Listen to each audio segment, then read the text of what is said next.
my honor to introduce Kristine Spekkens.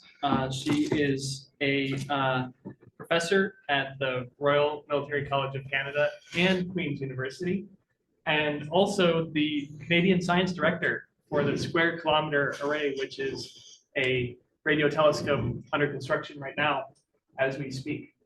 And so today she will be presenting on gas-rich galaxies as cosmological probes with, I presume, radio interferometers. Absolutely. All right. All right. Thanks.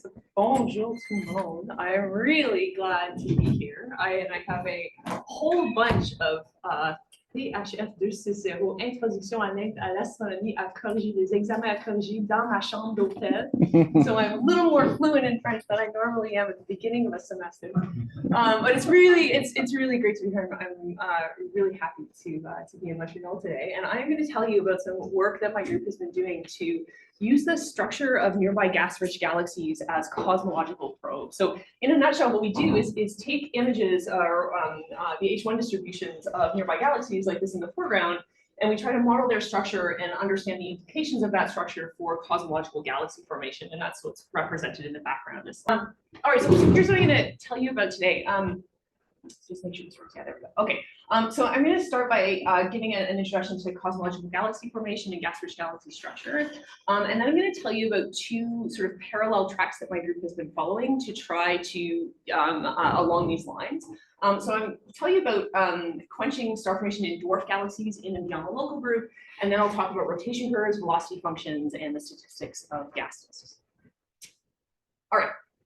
So an outstanding question in extragalactic astronomy today is to understand the physical processes that drive the diversity of galaxy structure that we see when we look up in the night sky. And so here's a collection of different local galaxies, and you probably recognize a lot of them.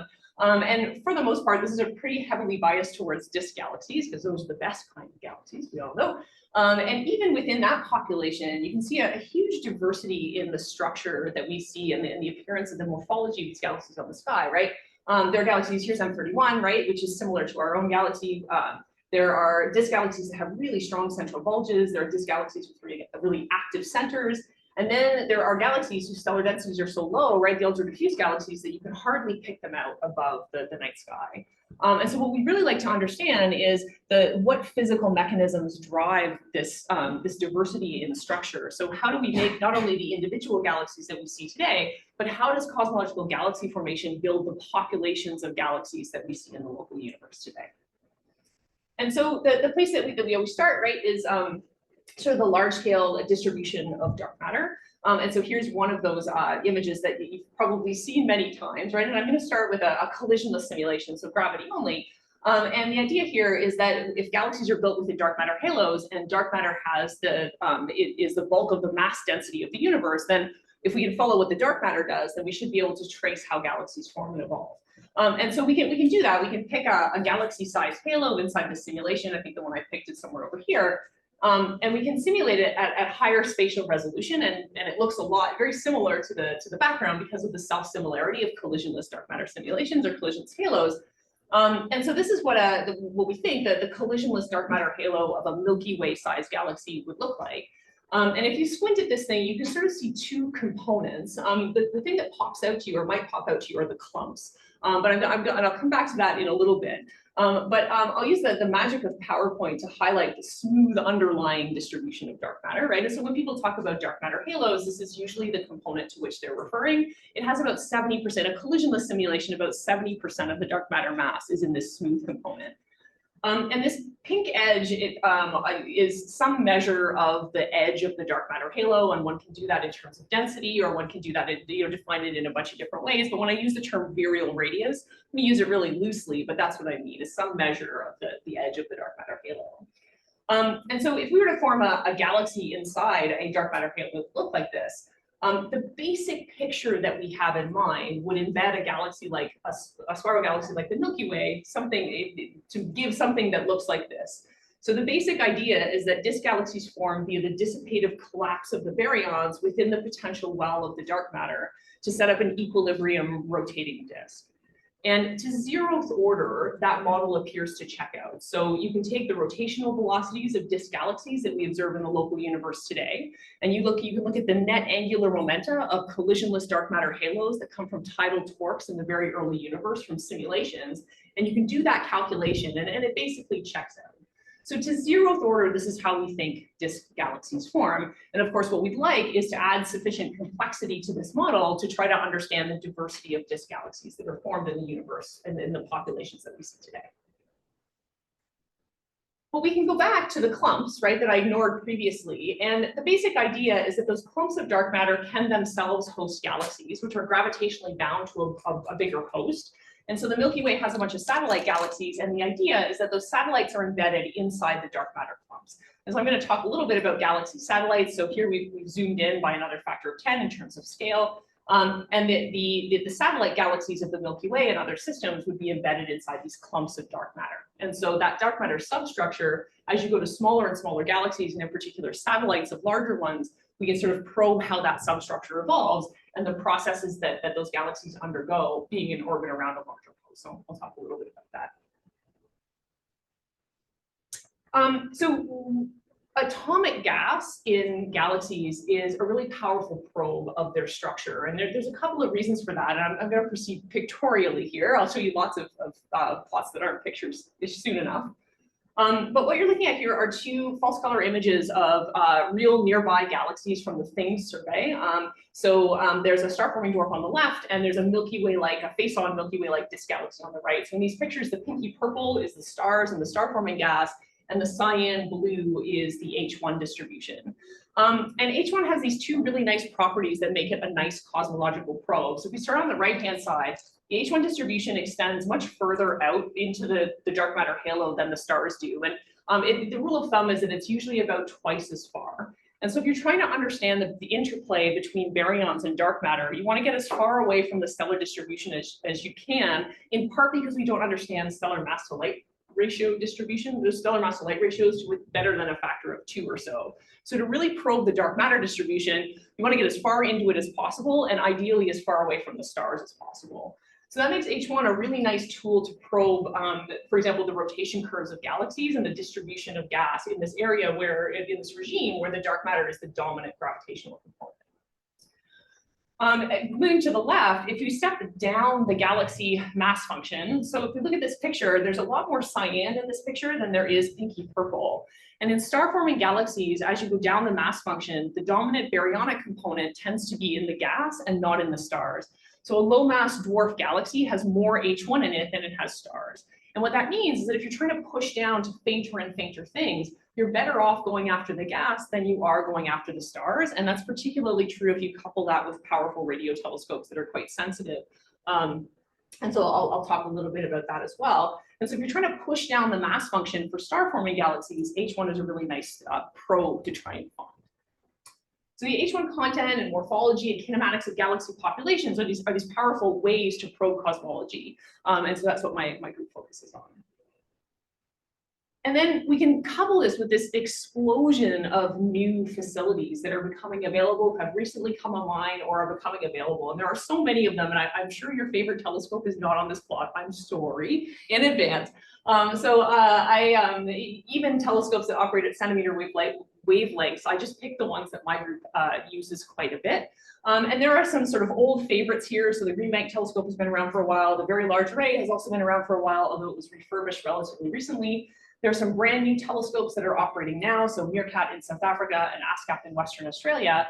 There's some telescopes under construction, for example, CORD in BC, which is you can see CHIME is right next to it. In several ways, it's the successor to CHIME. And then in the background of all this, sort of coming towards the end of the decade, is the SKA. And so I'm going to pick some, I will talk mainly about the work that we're doing with the GBT, ASKAP. I'm going to touch a little bit on CORD, and then I'll finish with the SKA. But the idea is that we have in the H1 distributions of galaxies, we have this way to probe cosmological galaxy formation. And in particular, in the last couple of years, we now have a variety of brand new tools that can explore that H1 distribution more broadly and deeply than we've ever been able to do so. And so I'll tell you a little bit about the kinds of things that we're doing, both to push down the mass function of star-forming, gas-rich, low-mass galaxies, and then to measure the statistics of H1 disks. Okay, so let's talk about quenching star formation in dwarf galaxies in and beyond the world. I'm going to stop and ask if there are questions. Take a sip of tea. Yeah. We might answer later, so feel free to say that that's the case. But in your image where you have a large dark matter halo and the spiral, the visible star part is very, very small. Yeah. It's a sort of a neat picture, but when you're looking at dense cluster environments and you have sort of halos, mass upon halos, how does the environment come into play? And then I also know H alpha especially, but H1 also is truncated. The Yep. rotation curves inside of those dense environments. So how does that come into play the environment? Yeah, so I'm going to talk a little bit less about sort of those dense environments like galaxy groups and clusters. We do worry a little bit about that. So to give people who don't worry about galaxies often a sense of scale, in this picture that I presented, the dark matter halos of the Milky Way and M31 are actually just brushing, right? So they're about 300 kiloparsecs apiece. So even in a relatively loose group, the dark matter halos are actually quite close together. So we have a few projects that try to focus on what to sort of turn that problem on its head and focus on using the gas, the morphology of the gas to try and figure out how the cluster is influencing the galaxies. What I'll talk about today are galaxies that are in relatively low density environments. What happens in practice in a high density environment, if you're looking for H1, that's the first tracer to go. And so H1 is actually biased to lower density environments than a lot of other tracers like H alpha or certainly stars and even CO. So I won't talk a ton. A lot of the galaxies that I will show today are not like sitting in the center of coma. Questions? Okay, let's talk about low mass galaxies. Okay, so we can go back to this picture of this low mass star forming dwarf. And this is a beautiful map carried out by the BLA. And for people who have done BLA imaging before, you know that this map takes about 25 hours to make, 25 hours of time to make. And so there's a lot of advantages to foregoing that spatial resolution. So you can imagine integrating all of that gas on the plane of the sky and sticking it into a single pixel. And so when you forego the spatial resolution, you retain the spectral resolution. And so what you wind up with is a spectrum like this.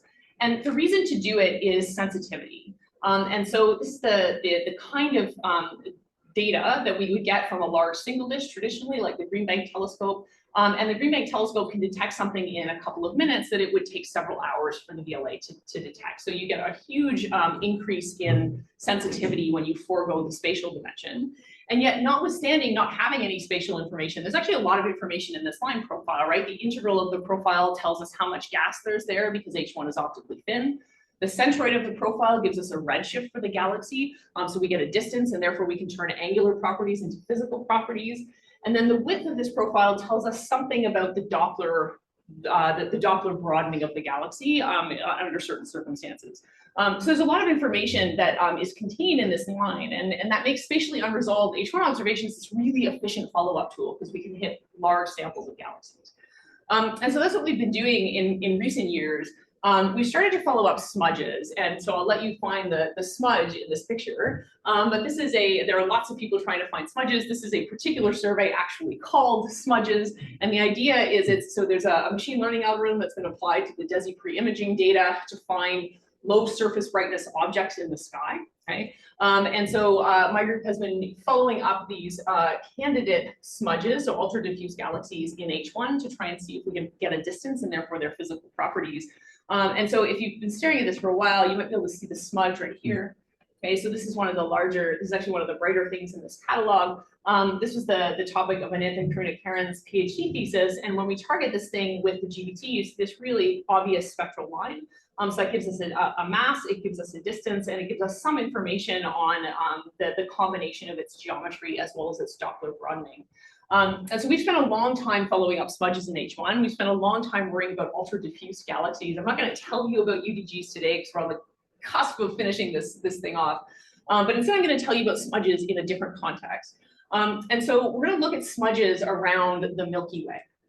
So we can play the same kind of game, except we're nearby enough that we're actually working in resolved stars.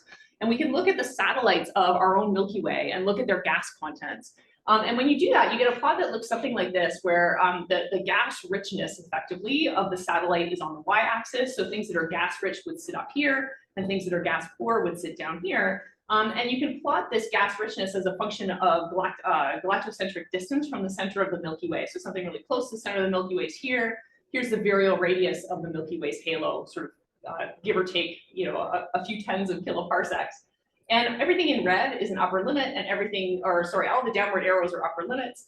The local volume dwarfs are in blue, the Milky Way dwarfs are in red. And you can see that when you're within the virial radius of the Milky Way halo, basically everything we targeted doesn't have any gas. And if you look at how little gas it has, right? So these upper limits imply that there's less than 1% of the ISM, or of the baryonic content of this galaxy, is in H1. So it really is devoid of gas. And then when you get beyond the virial radius of the Milky Way, you can see that galaxies are all gas rich, right? And so this is one of the strongest pieces of evidence for the environmental dependence of the structure and gas contents of disk galaxies. I should mention that in my world, the large Magellanic Cloud and the small Magellanic Cloud are not dwarfs, right? Because they're quite a bit more massive than these objects here, but those are gas-rich companions within the virial radius. And so we can try to, so into dwarfs around our own Milky Way, it would be tip of the red giant branch almost exclusively. Yeah, so these would be galaxies for which distances are known. When you get beyond about 3 or 4 megaparsecs, you can't do TRGV from the ground. And then when you get beyond about 17 megaparsecs, you can't do TRGV with Hubble. And so when we don't detect something farther enough away, then we can't put it on any, we just don't know what the distance is. Turns out you can still get a gas richness because that quantity, that ratio is distance independent. You just can't plot it against anything that depends on distance. That's right. So these smudges, so beyond a couple of megaparsecs, it becomes really difficult to find the distance. In fact, the biggest limitation to ultra diffuse galaxy samples is that it's really easy to find candidates, and it's really hard to find actual real UDGs because that depends, there's a size criterion there. And so we have the largest sample of kinematically confirmed UDGs that are gas rich. We're sort of sitting on that sample and trying to understand what it means for how those objects form. But there's really only tens of UDGs for which you can use optical spectroscopy to get a distance because they are so faint. I guess you can't use surface brightness fluctuation for distance. No, not at the really low surface brightnesses, you can't do it. And surface brightness, SBF fails. It doesn't do very well for star-forming galaxies because they have inherent surface brightness fluctuations. So people try it, but it tends to fail for things that are gas rich. Okay, so we've got all these things inside the virial radius that are gas poor, and all these things beyond the virial radius that are gas rich. And so what's the physics here, right? And so to illustrate, I can pull up this image of the dark matter halo of the Milky Way. And so we can superimpose the Milky Way. So there's a cartoon of the galaxy there. For people who like LMC and SMC, there they are. Okay. And then sort of all of these galaxies are embedded inside this halo of hot coronal gas, which is at the virial temperature of the dark matter halo. And so that gas is going to have an impact on its satellite populations. And so the idea is that if you've got a satellite in orbit around the Milky Way potential, a lot of those orbits are highly elliptical, which means they're going to screen relatively close to the center of the halo, and they're going to go quite fast. And in that regime, ram pressure is effective. And so if you sort of think of a dog with its head out the window and its jowls are flapping in the wind, like that's ram pressure, right? Same thing. And that's happening to these satellites. And so simulations suggest that ram pressure is likely playing a role, especially at the lower masses, to strip these galaxies of gas. And so the implication is that all of these galaxies have had at least one pericentric passage in their evolution. And that checks out when you look at stellar populations, for example, and try to work out when their last burst of star formation was. So what we'd like to do is extend this work to beyond the Milky Way. And so people have been hard at work doing that. So we can look, for example, at M101. So it's a Milky Way sized galaxy. It's about 7 megaparsecs away. And we can use all sorts of low surface brightness sort of tools and techniques and telescopes to try and look for low mass satellite candidates around a galaxy like M101. And when you do that, you find a ton. So these are the candidate satellites around the using by mining CFHT legacy survey data, as well as by using new telescopes like Dragonfly. And so what we've been doing is following up all of these candidates and trying to look at their gas contents. And if in the case that we find the gas, try to characterize their physical properties, and when we don't, try to understand what that means for these systems. And so wide field optical surveys are really good for searching for these candidates. And then H1 is a really nice follow-up tool. And so the question you can ask, right, is what fraction of these objects are star forming?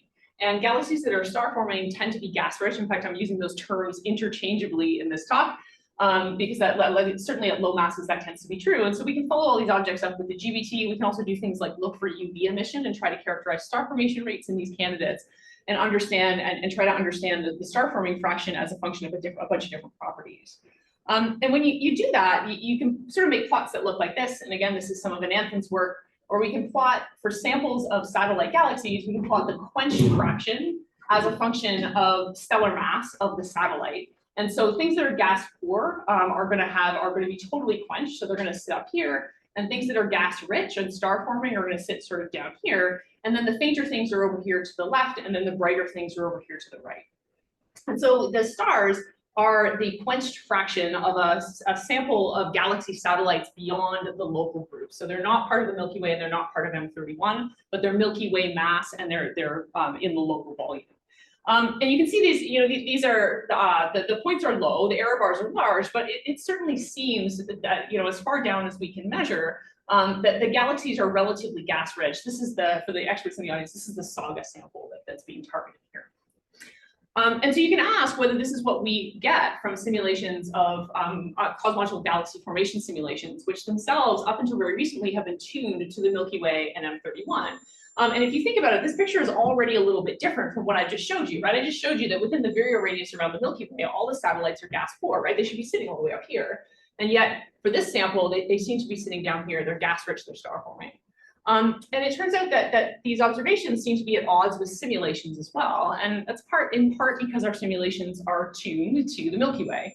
So this is what the simulations would predict all the way up here. And again, the error bars are large, but this sample is consistently more gas rich than what you would expect from simulations. And people are trying to understand why. It's actually a new tension that Ananthan came across when he was doing these kinds of comparisons. And it's probably a little bit because the simulations are tuned to the Milky Way, and a little bit because really faint, quenched things can fall out of spectroscopic follow-up samples. So there's probably a little bit of observational and sort of theoretical tweaking that needs to be done to make sure that we're comparing apples to apples.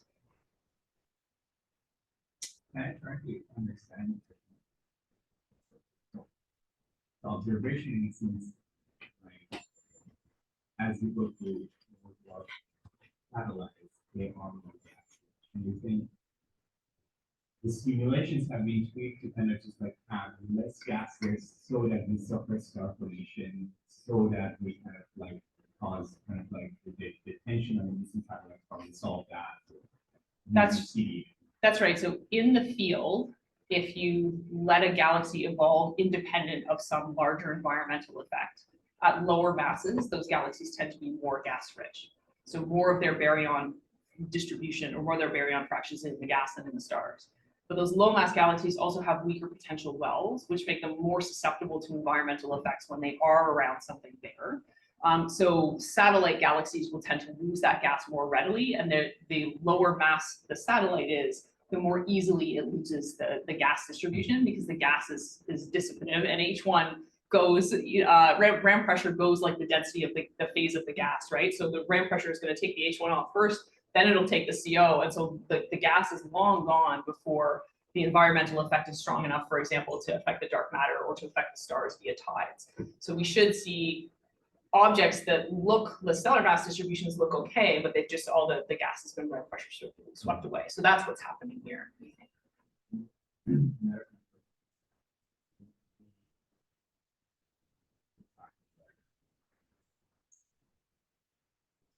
one would like to keep track of ionized gas as well, and there's surveys of the Virgo cluster that suggest that the signatures of ram pressure stripping live a little longer in the ionized gas than they do in the H1. So when you strip away that H1, basically it boils away, right? It gets sublimated away. And so one can also look in the H-alpha, for example, for signatures of hot gas that's being swept away. If ram pressure is the culprit, then the hot gas should go first. It's the lowest density, then the H1 should go, and then the CO should go. Whether you see that depends on both sort of the physics of how that stripping is happening and then what happens to the gas once it's stripped and how long-lived it is in the cluster environment once you strip it. And I'd say that picture is not yet super clear. Just a follow-up question. So the simulations are sort of biased toward dwarfs that are undergoing ram pressure stripping. Is that correct? So they're assuming They that, overstrip. Yeah. right? They're assuming that for galaxies even that are not in a stripping environment. Is that correct? Is that why there's So a discrepancy here? So I'm going to say this is not a simulator. They're simulators. Just stand up and shout if I get this wrong. Okay. But yeah, so what happens in the simulation, so all this is subgrid, right? So the scale of a giant molecular cloud is often, for example, not simulated at the, the softening lengths of, say, a kiloparsec that a lot of these simulations are run. So you're really pushing, especially in the dwarfy things, right? You're really pushing the numerical capacity of the simulation. So what happens when you under-resolve, like, so take your giant molecular cloud, instead of having it be the size of a giant molecular cloud, your softening length is a kiloparsec. So you take that gas mass and you spread it over a kiloparsec, you make the density lower, right? So then you go through and say, well, is this stuff going to be ram pressure stripped or not? The density is lower, and so you hit the condition for ram pressure stripping faster, right?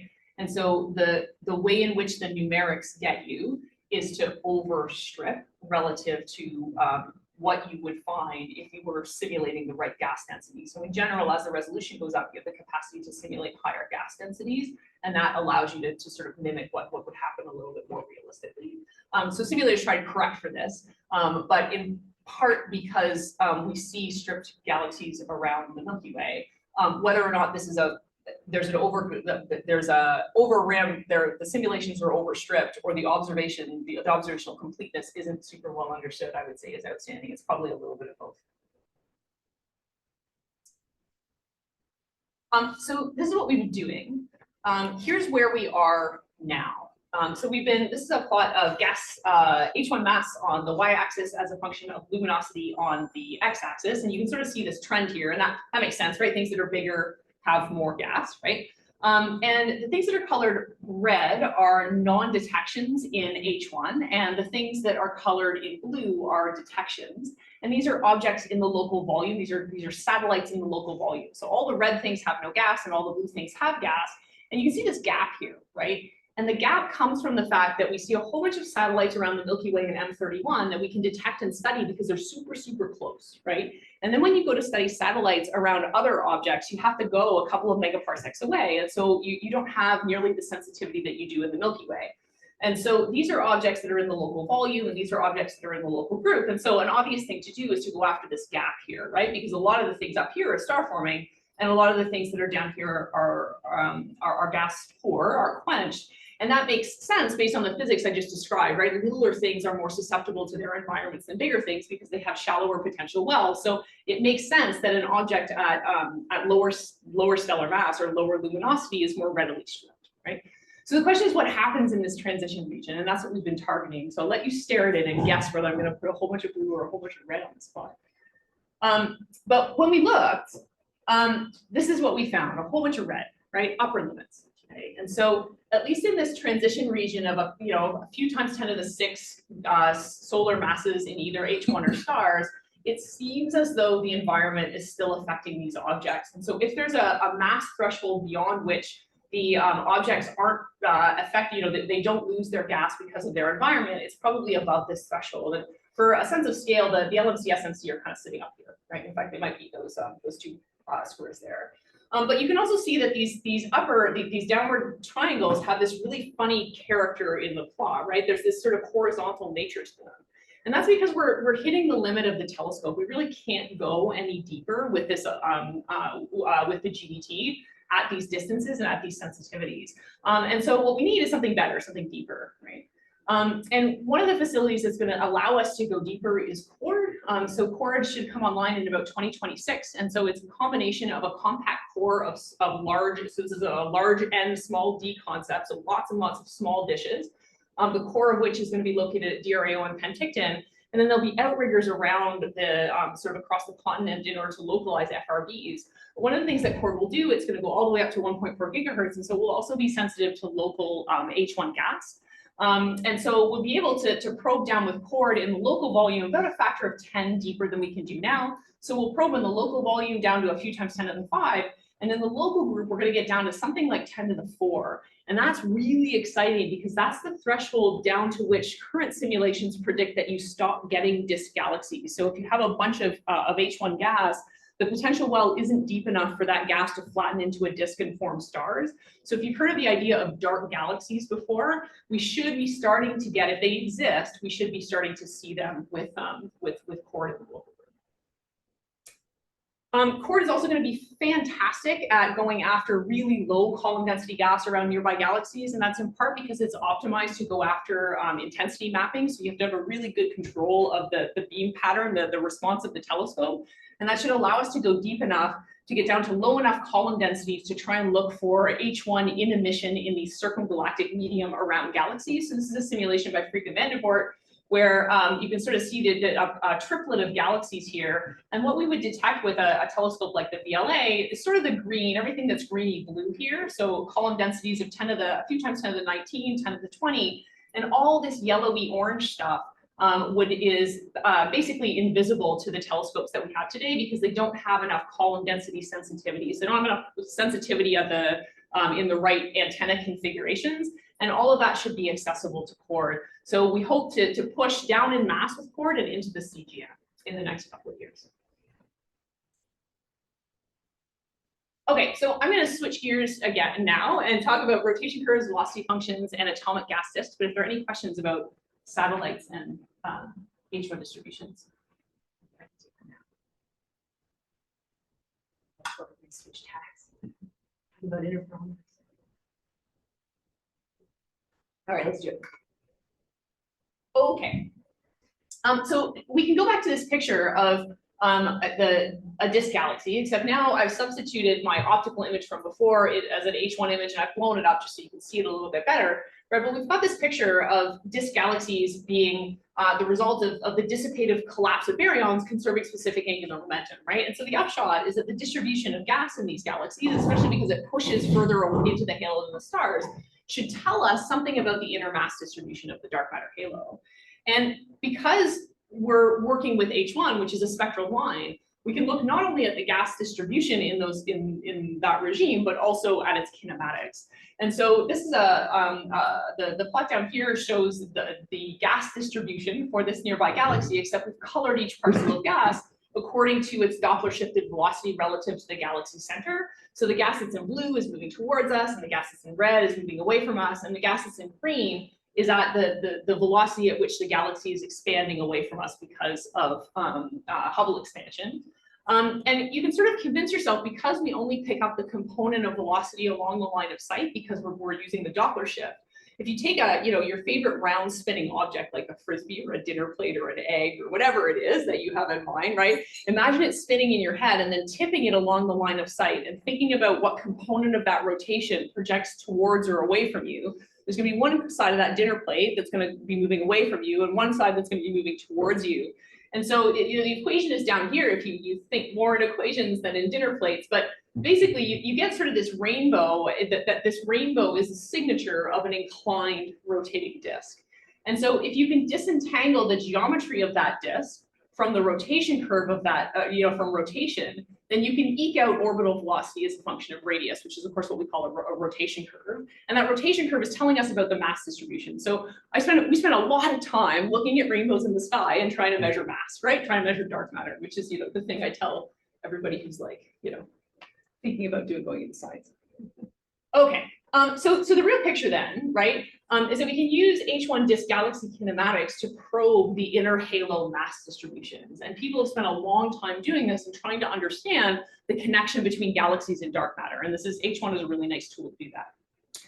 And so when you do that, or it's been known for a long time that when you do that and you compare the measured rotation curves of nearby dwarf galaxies to the predicted rotation curves from collisionless dark matter only simulations, you get a picture that looks like this.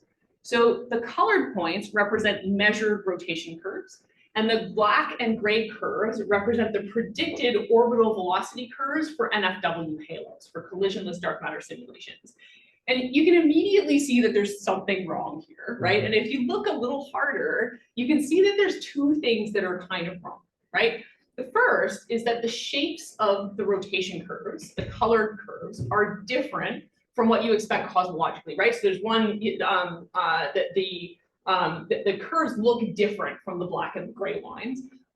This is a manifestation of what people would call the Cuscore problem.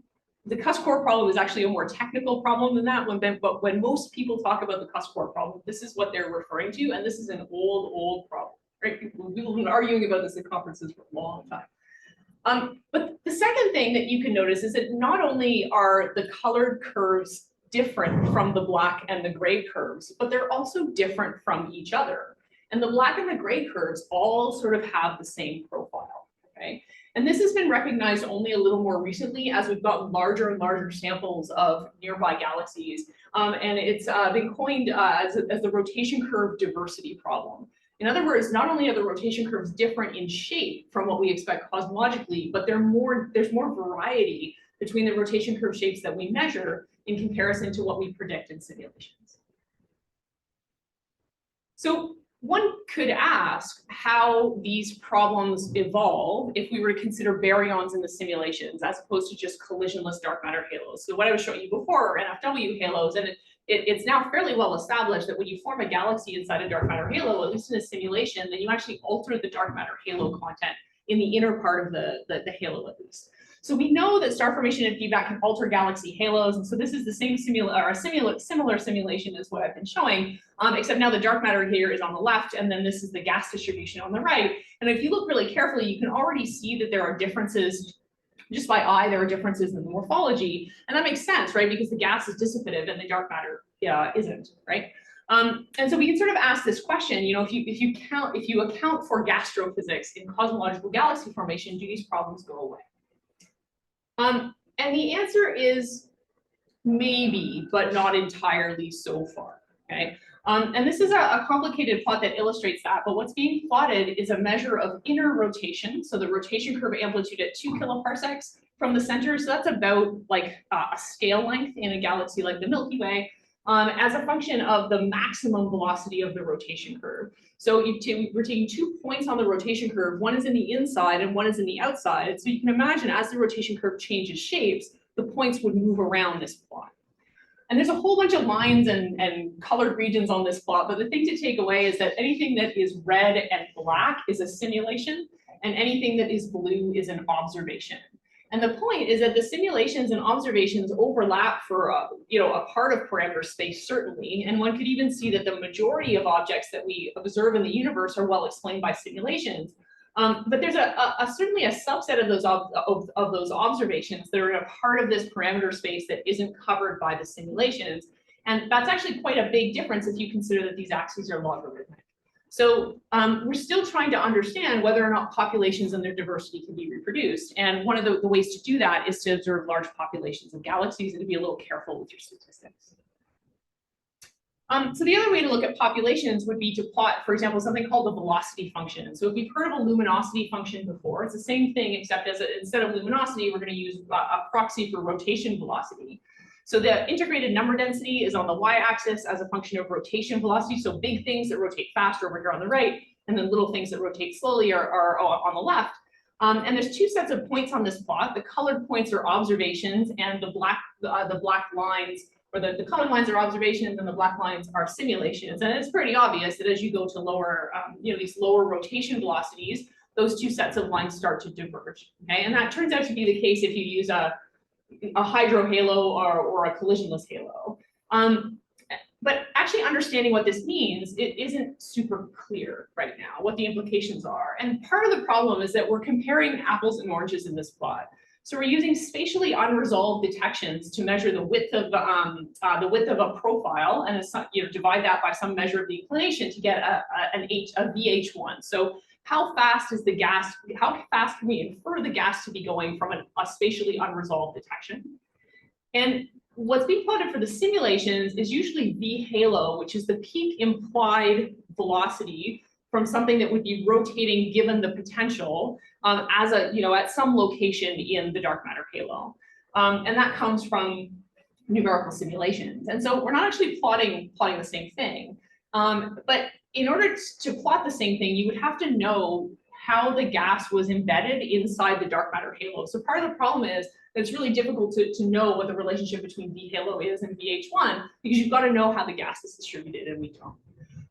And so this has turned out to be that there are lots of theories for how to explain this discrepancy. You could attribute it to measurement bias, you could attribute it to baryons, you could go crazy and like invoke some kind of new dark matter particle, right? You can do it all. But progress is difficult without statistics for spatially resolved this. So that's what we've been working on.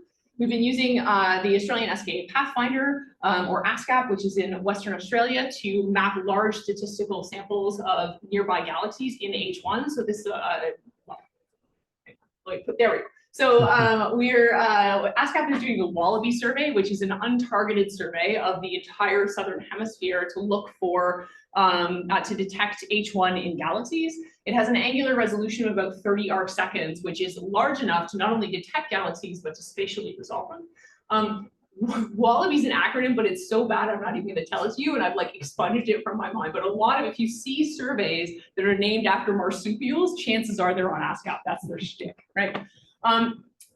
So WALLABY, or ASKAP, is underway. WALLABY is underway. It's producing some really beautiful data. So these are these are velocity fields from the ASKAP, from WALLABY on ASKAP. And the survey is going to be wide enough, the survey is going to be large enough that we're going to start to spatially resolve statistical samples of galaxies. And that's what this histogram shows.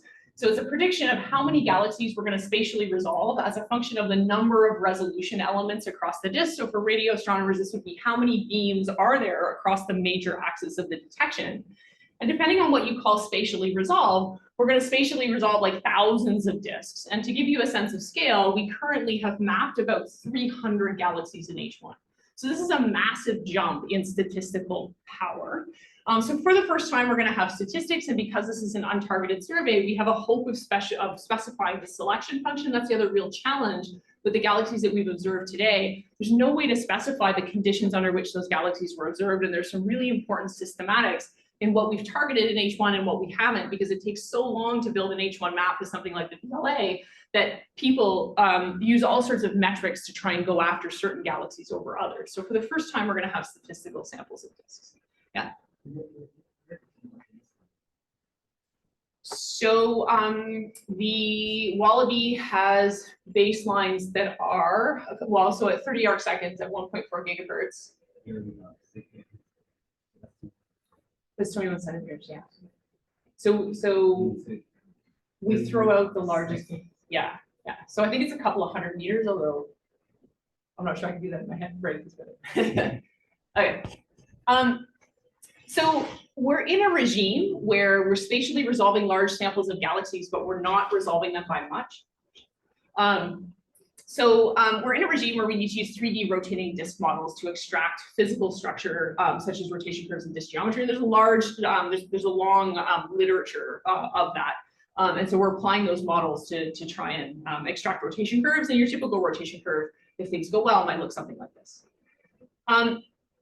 But the point here is that there's a real challenge, because we haven't worked in this regime before. And if you think about it, a key aspect of an untargeted survey is that you're always working on the edge, right? There's always more galaxies that are further away than there are closer ones, because of course the volume of space that you're sampling is larger, which means that your sample is always full of things that are at a signal to noise and a resolution regime that are really pushing the models. And so this is a data cube that's flipping by. I dare you to find the detection in it. I promise that there is one, right? And we can use a source finding algorithm to find this thing, and it sort of looks something like this, right? But that's a typical detection for us, and that's not just the case for WALLABY, but it's the case for all wide field untargeted surveys, including with the SKAs that we're going to be working in this regime. And so we've been working really hard to try and not only measure reliable rotation curves and reliable structural properties for these galaxies, but also to do so with uncertainties. And the codes that people have been using up until now don't actually return uncertainties on all of these models. So here's where we are now. We've got homogeneous models. We've publicly released homogeneous models for over 100 untargeted WALLABY disks. So this is the largest homogeneously modeled sample of galaxy rotation curves and surface densities that are available today. We're sitting on another 150. Our Australian friends are about to go on summer vacation, so it's going to be another 2 or 3 months before we can get them out. But between the two pilot surveys combined, we should have about 250 models, which is by far the largest statistical sample of galaxies for which these kinds of data exist. And where we're going with this is to use these spatially resolved galaxy disks to construct the velocity function. So instead of using spatially unresolved observations where we don't know how the gas is embedded inside the dark matter, we can do the same thing, but with kinematically modeled galaxies where we actually have a measure of how big the disk is, and then we can control, or we can measure the relationship between the H1 velocity that we're measuring and what dark matter halo we think it might be embedded in. We think we can get to a regime that's far enough, we can push far enough down this velocity function that we can get into this regime where there's currently some tension between simulations and observations. So we're going to measure the first spatially resolved velocity function, and we're going to be able to do it deeply enough to probe tensions with simulations. We're finding all sorts of crazy things along the way. So here's an H1, a gas-rich polar ring galaxy. So the idea is that there's a main galaxy of stars, and then there's a ring of gas. And given the number of galaxies that we've surveyed so far, the inference is that these kinds of systems where the gas is there's a gas distribution that's polar to the main disk, those are much more common than we thought they were in the past. And that's probably telling us, we think that the way in which those galaxies are formed is when one galaxy is basically ripped apart by another one. So this is probably an evolutionary phase that's stable for long times because of the polar configuration. So we find, it turns out when you look in a part of the sky to see what you can see, we find all sorts of crazy things. So I've only got a couple minutes. Okay. So I'm going to tell you a little bit about the square kilometer array. As you might know, there's been lots of really exciting developments in the SKA, particularly in Canada in the last year or so. And so I'm going to give you sort of a quick overview, and I'm going to skip a few slides to try and hit the things that hopefully are of most interest to this group, but I can take questions if you're interested. So very briefly, the SKA is a partnership of 16 countries to build 2 telescopes to make 1 observatory. One of the SKA Low will be located in Western Australia and SKA Mid in South Africa. SKA by the numbers is sort of here on the left-hand side. It's a 1.3 billion euro construction cost over the next decade, over the next couple of years. It has a 50-year design lifetime, and in steady state, it will generate 700 petabytes of science data a year, which is down by a factor of 10 from the raw data rate that the SKA will generate. Construction is underway now. We should have the first science data towards the end of 2026 and the first shared risk observations towards the end of 2028. The science case for the SKA is extremely broad. It's one of the broadest science cases for any observatory worldwide. And that's because it was constructed in a really general way. And this sort of underpins its 50-year design lifetime, right? The idea is to go really broad so that it can address a number of science questions for decades to come. And I'll come back to this right towards the end. And then in addition to building new technology to do new science, the idea is to build facilities that sort of make the world a better place, right? So the broader impacts plan for the SKA is structured around the UN Sustainable Development Goals. So here they are. And the goals that have purple squares around them are goals that are addressed by the SKA construction and operations plan. And this is something that really resonates across the partnership. It's actually one of the things that resonates most strongly among Canadian astronomers in particular.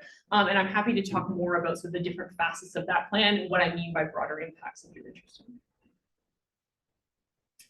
So earlier this year, the Canadian government made a commitment to the construction and operations phases of the SKA. So in budget 2023, there were almost $300 million over the next 8 years, plus ongoing funds to support Canadian participation in the SKA. That has sort of three, if you sort of read between the lines of this, or you pick up the most important words of this news release, here they are. So Canada will be a full member in the SKA, which gives us science rights, technological rights, and governance rights. We have a 6% use share of the facility, which doesn't sound super big until you remember that there's only one SKA in the world. And if you normalize by the Canadian population, this is actually a generational investment in Canadian astronomy. And then another piece of this is a domestic regional data center that will provide data access to the SKA for Canadians, but also for the rest of the world, which will give us legacy access and an opportunity to innovate digitally. So here's the timeline for the SKA. And the thing to keep in mind for people who don't work with interferometers is that the fact that they're scalable, like you have a whole bunch of different dishes that you're putting together, gives you a lot of flexibility in construction. And so the first data to come, so the first science data to come from the SKA is probably going to come sort of towards the end of 2026. You can slide all my arrows back by a few months.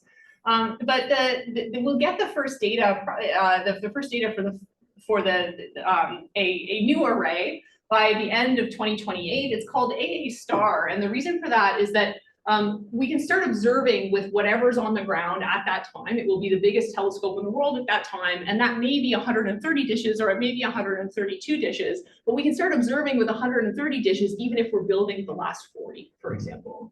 And so here's the timeline. We should start to have the first data from the SKA by the end of 2026, and then shared risk observations, or the so-called cycle 0, is probably towards the end of 2028. Access to the SKA will be by use share, so that's where Canada's 6% use share comes in. And it's really important to keep in mind that this is one of the first telescopes for which both the telescopes and the computing resources are schedulable. So the SKA is as much a supercomputer as it is a bunch of steel on the ground. And so the ability for the SKA to carry out observations is going to be dictated not just by the sensitivity of what's on the ground, but the ability to compute the visibilities and to calibrate the data. And so if you build better compute, then you're basically buying yourself a larger telescope or a larger, you're able to do more with the same amount of time. Okay, and we'll see that that's a new model in Canadian astronomy, and that's going to make things really interesting when we start to grapple with it. So I want to say a little bit about the SKA data centers, but basically there'll be a set of data centers all around the world that will handle SKA data from mid and low, and one of those data centers is going to be in Canada. The data center model is basically CANFAR sort of amped up, if you're familiar with that. So the data center, the idea is that it will be the sort of the one-stop shop for all SKA data. So here's what the model is going to look like in Canada. It will be an NRC University Alliance partnership. And if you've sort of worked on big data before in Canada, you may be familiar with this model. But a key component of this model is a new fellowship program that's being introduced this year. I got confirmation that I could say it was going to come in January, just yesterday. But there's a new set of SKA Canada research fellowships. These are basically postdoctoral fellowships. In steady state, there will be 8 to 10 of these fellowships all around Canada. They are NRC funded at 100%. But they are fellows who are in universities. They spend a chunk of their time doing independent research under the mentorship of a faculty mentor, and then they also make contributions to the data center, to the SKA data center in Canada under the supervision of NRC Hertzberg. And researchers in any field of astrophysics are welcome to apply. You don't have to be a radio astronomer. You don't even have to be an astronomer. If you have sort of a technology or a technique or a contribution that would be really great to integrate into SKA Canada, you'll be able to apply for these fellowships. I'm happy to take questions about that if you're interested. But let's go back to the science, and I'm going to spend a minute to tell you about what the H1 is going to do, what the SKA is going to do for nearby galaxies.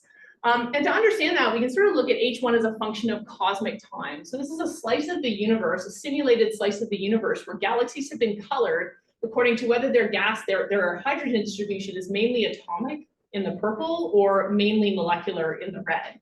And you can sort of ask, like, what do we know about H1 as a function of redshift?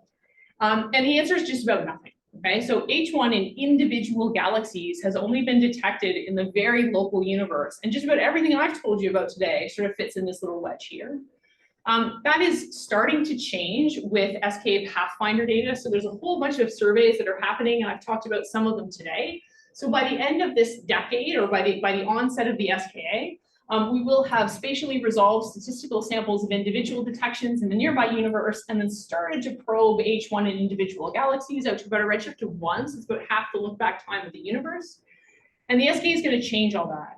So not only are we going to detect H1 out to a redshift of about 2, but we're going to start to spatially resolve individual detections out to about a redshift of 1. And if you think about the distribution of H1 in galaxies, that means that for the first time, we're going to be able to map how the angular momentum in galaxies has built up over cosmic time, about half the look back time of the universe. And there's no other tracer that can do this in galaxies. And we're really well set up in Canada to make this kind of measurement. So I'll stop there with my about an arc second. So it's a factor of 6 or 7 better than, so state of the art. If you really push the VLA, you can get to about 7 arc seconds, and this will be a factor of, pardon me, that's mid, and it's in the, yeah, that's mid at 1.4 gigahertz. And so I'll leave my conclusions up and simply say that it is a very exciting time to be a radio astronomer, but a lot of you do that already, right? And it's a really exciting time to be looking at H1 in galaxies. So stay tuned, and thanks.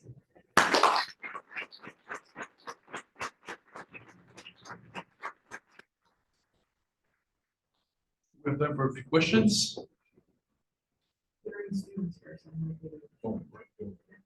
I have a science question and a programmatic question, and we can talk about the programmatic one after if you want. But for the science questions, since these are dwarf spirals, I don't know how orderly the rotation is, but they might not be fully rotation supported. They might have some pressure support. So how do you fold in dispersion?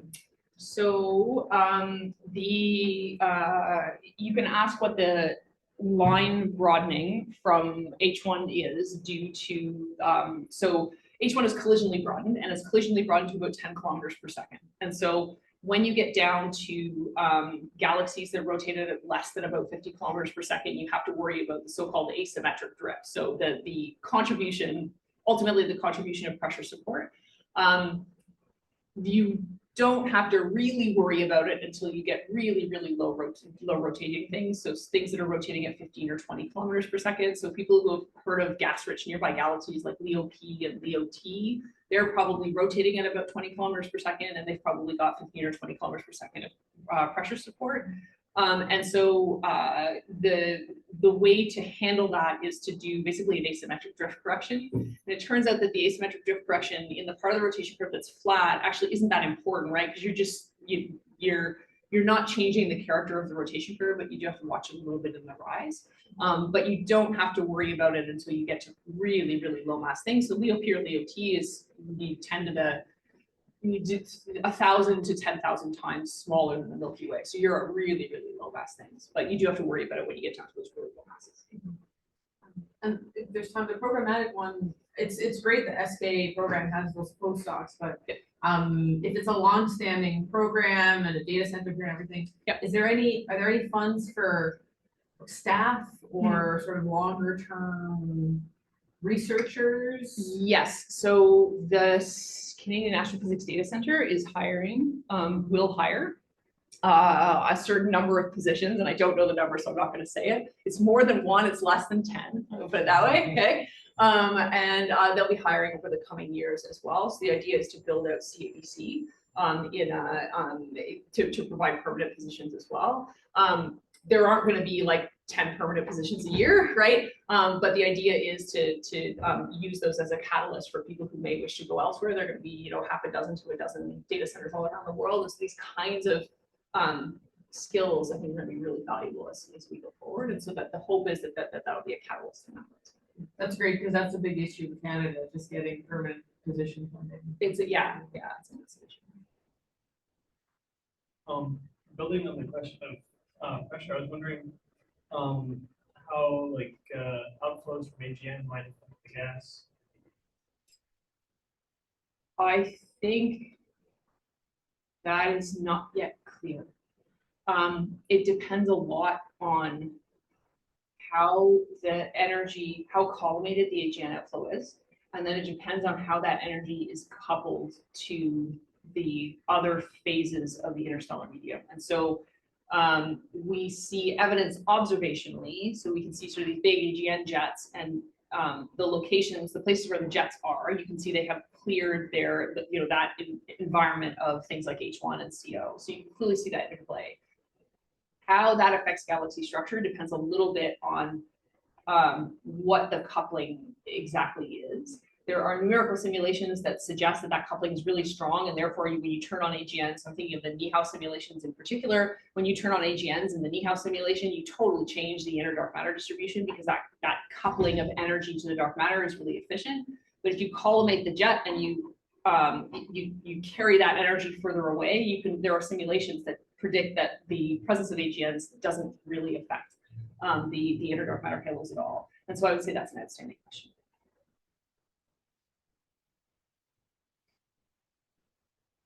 Show us the video. I don't know where it is.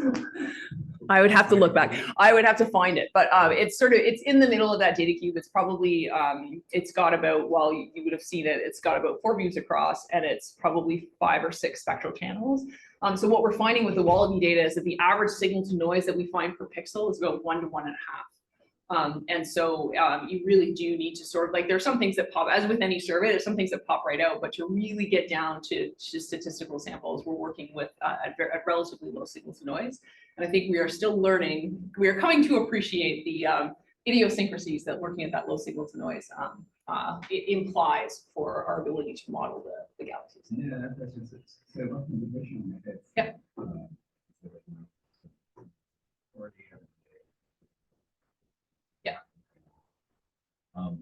Part of was like where is that happening? That's happening like on site. That happening someplace happening in the data center. So Yeah. So if the Canadian community contributes to that, is that particularly like, or is it just globally connected? Yeah, so that's it's an interesting question. I would say that's an outstanding question. So I can tell you for WALLABY, what happens is that the data goes, so there's some calibration that happens on site, but a lot of the calibration happens at a supercomputing center called the POSI supercomputing center, which is accessible via sort of fast internet link.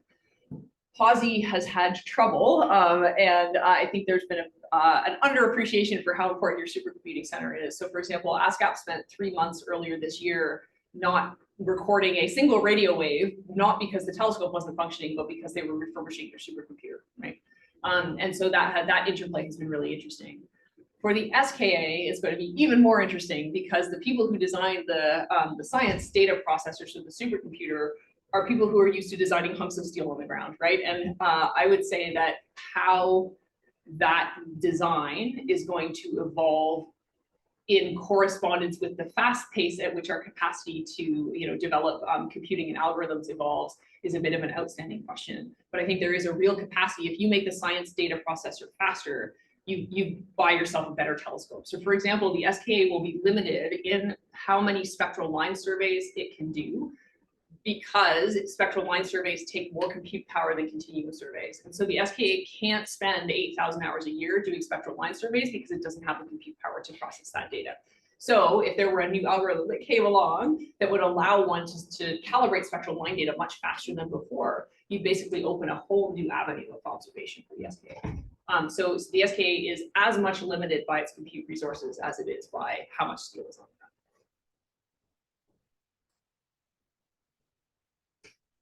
Questions?